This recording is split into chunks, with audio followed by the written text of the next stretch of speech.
کہ شیطان کہاں ہے؟ شیطان یہاں بھی ہے، وہاں بھی، کوئی ایک جگہ تھوڑی ہے، وہ ادھر بھی ہے اور ادھر بھی۔ اس سے بڑا نادان کون ہوگا جو یہ یقین کر بیٹھے کہ درگاہ کی چہار دیواری میں یا کعبے میں ہم سے دور رہے گا شیطان۔ پتھر اگر انسان کو شیطان سے محفوظ رکھ سکتے تو بغداد کے بازاروں میں ہیروں کے مول بک رہے ہوتے پتھر۔ تمہیں حضرت بایزید بسطامی کا ان کے حج والا واقعہ سنایا ہے میں نے پہلے کبھی۔ ایک بار حضرت سفر حج میں تھے، ستاروں سے رہنمائی لیتے ہوئے صحرا پار کر کے بلاخر جا پہنچے مکہ۔ وہ کعبہ معظمہ کا طواف مکمل کر کے اور حج کے فریضے سے فارغ ہو کر کعبے کے احاطے سے باہر نکل رہے تھے وہ کہ کیا دیکھتے ہیں کہ کعبے کے دروازے پر ابلیس دروازے سے ٹیک لگائے کھڑا تھا۔ ہاتھ میں اس کے ایک لگام تھی، گھوڑے کی لگام۔ حضرت اسے دیکھتے ہی پہچان گئے۔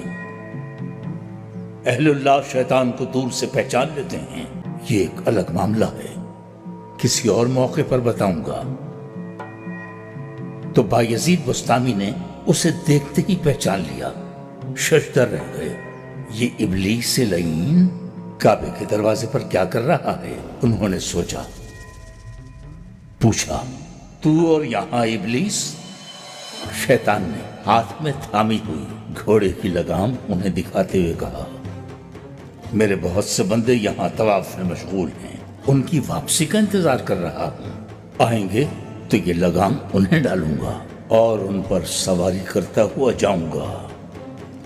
یہ سنا تو حضرت بایزید بسطامی نے پریشان ہو کر ابلیس سے پوچھا، کیا میں بھی ان میں سے ہوں جنہیں تو لگام ڈالے گا؟ ابلیس نے ان پر ایک نظر ڈالی، پھر مسکرایا اور طنزیہ انداز سے ایک زوردار خیخا لگایا اور پھر آہستگی سے ان کے کان میں بولا، تم پر تو میں بغیر لگام کے سواری کر سکتا ہوں، ہاں یہی ایک تلخ حقیقت ہے۔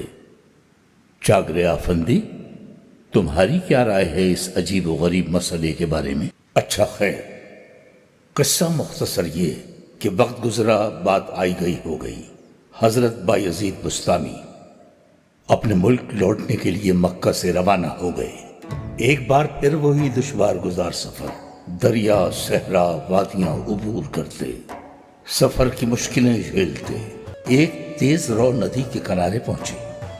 انہوں نے اپنا لباس اوپر چڑھایا اور ندی پار کرنے والے ہی تھے کہ اچانک ان کی نظر پڑی۔ ندی کے کنارے ایک درخت کے نیچے ایک بہت ہی بوڑھے اور نابینا، گز بھر لمبی داڑھی والے بزرگ بیٹھے ہیں۔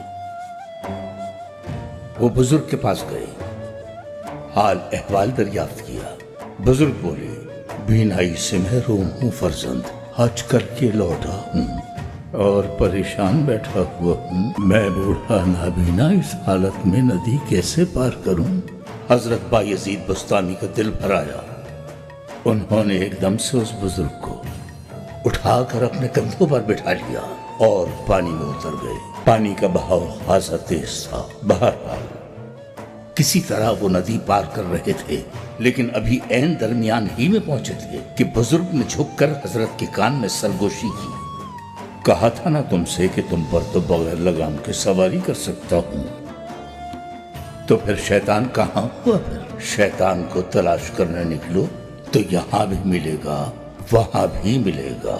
اس زوم میں مت رہنا کہ بچ جاؤ گے اس سے، بغیر لگام کے سواری کر سکتا ہے، ہم جیسوں کی کیا اوقات ہے۔ جب حضرت بایزید بسطامی نہ محفوظ رہ سکے اس سے، بات صرف اتنی سی ہے کہ یہ یہاں اور وہاں انسان کے اندر ہی ہیں۔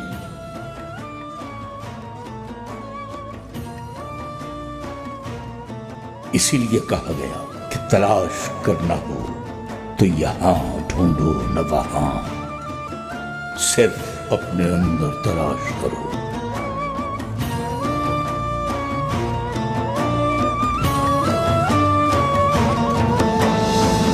وہی یہاں بھی ہے اور وہاں بھی۔